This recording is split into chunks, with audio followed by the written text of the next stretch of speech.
ଛତୁଟା ମଟନ୍ ଠାରୁ ଅଧିକ ରେଟ୍ ହେଇଯିବ ବୋଲି ମୁଁ କେବେ ଭାବିନଥିଲି। ଆମେ ଛୋଟ ଥିଲାବେଳେ ଭାଗ ଭାଗ କରି ମିଳୁଥିଲା, ଏବେ ଏତେ ଦାମ୍ ହେଇଯିବ, ମଟନ୍ଠୁ ଦାମ୍ ବଢ଼ିଯିବ ଜାଣିନଥିଲି। ଏଇଟା ଗୋଟେ ରୁଟକା ଛତୁ ବର୍ଷରେ ମାତ୍ର ଥରୁଟେ ବି, ଆଉ ବହୁତ ଟେଷ୍ଟ ଲାଗେ। ତାର ରେସିପି ଆଜି ଆପଣଙ୍କ ସହିତ ସେୟାର କରିବି। Welcome to my channel spice of life with Manasi. ତ ରୁଟକା ଛତୁକୁ ମୁଁ ଭଲ ଭାବରେ ସଫା କରିଦେଇଛି। ସଫା କରିବାର ଗୋଟେ ଟେକ୍ନିକ୍ ଅଛି, ତାକୁ ପାଣିରେ ବତୁରେଇ ଦେଇକି ପଛା କିମ୍ବା କୁଲାରେ ରଗଡ଼ିଦେଲେ ସେ ଛାଡ଼ିଯାଏ। ତ ଦେଖନ୍ତୁ ମୁଁ ଛୋଟ ଛୋଟ କାଟି ନେଇଛି। କିଛି ଲୋକ ଚୋପା ଛଡ଼େଇ ଦିଅନ୍ତି, ଭିତରଟା ଖାଆନ୍ତି, ମୋତେ କିନ୍ତୁ ସେମିତି ଭଲ ଲାଗେନି। ମୋତେ ପୁରାଟା ଭଲ ଲାଗେ। ତା କାଟି ଦେଇଛି, ତା ସାଙ୍ଗରେ ଦେଇଦେଇଛି ମୁଁ ଗୋଟେ ବଡ଼ ଆଳୁକୁ ଚୁନ୍ ଚୁନ୍କି କାଟି ନେଇଛି। ଏବେ ଦେଇଦେଇଛି କଢ଼େଇରେ ସୋରିଷ ତେଲ ଟିକେ ଅଧିକା ଲାଗିବ, ଆପଣ ନିଜ ହିସାବରେ ଦେବେ, କିଛି ପ୍ରୋବ୍ଲେମ୍ ନାହିଁ। ତା ଦେହରେ ଦେଇଦେଇଛି ମୁଁ କିଛିଟା ଜିରା, ତା ଦେହରେ ଦେଇଛି ଦୁଇଟା ବଡ଼ ପିଆଜକୁ ଚୁନ୍ ଚୁନ୍ କାଟି ନେଇଛି। ତାକୁ ଭଲ ଭାବରେ ଗୋଲ୍ଡେନ୍ ବ୍ରାଉନ୍ ହେଲା ପର୍ଯ୍ୟନ୍ତ ଭାଜି ନେବା। ଆଉ ପିଆଜ ପୁରା ଭଜା ହେଇସାରିଲା ପରେ ତା ଦେହରେ ଆମେ ଗୋଟେ ଚାମଚ ରସୁଣ ଛେଚା ବା ବଟା, ରସୁଣ ବଟା ଦେଇଦେଇଛି ଗୋଟେ ଚାମଚ, ହାଫ୍ ଚାମଚ ଦେଇଛି ଏଠି ମୁଁ ଅଦା ବଟା।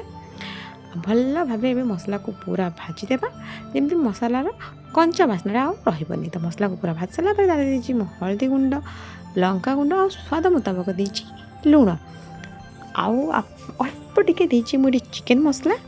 ମୁଁ ମଟନ୍ ମସଲା ପକାଏ, ଆଉ ଏଇଥିରେ ମୋତେ ଚିକେନ୍ ମସଲାଟା ହିଁ ଭଲ ଲାଗେ। ତ ଚିକେନ୍ ମସଲା ଟିକେ ପକାଇ ଦେଇଛି, ତାକୁ ଭଲ ଭାବରେ ଭାଜି ନେଇଛି। ଏ ଭାଜି ସାରିଲା ପରେ ଦେଇଛି ମୁଁ ଅଧା ଗିନା ପାଣି, ତାହେଲେ ଭଲ ଭାବରେ ସେ ଭାଜିଯିବ ଆଉ ମସଲାରୁ ତେଲଟା ଆମର ବାହାରି ଆସିବ। ତ ଭଲ ଭାବରେ ଭାଜିକି ମସଲାରୁ ତେଲ ବାହାରି ଆସିଲା ପର୍ଯ୍ୟନ୍ତ ଭାଜିବେ।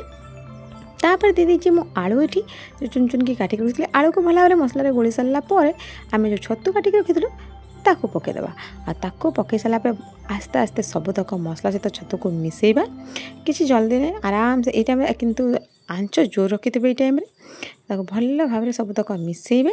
ମିଶାଇ ସାରିଲା ପରେ ଏଇ ଛତୁରୁ ଆମର ଏତେ ପାଣି ବାହାରେ ନାହିଁ, ଅଲଗା ଛତୁରୁ ବହୁତ ପାଣି ବାହାରେ, ଏଥିରେ ଆମର ଏତେ ପାଣି ବାହାରେ ଟିକେ ଟାଣ ଥାଏ ଛତୁଟା।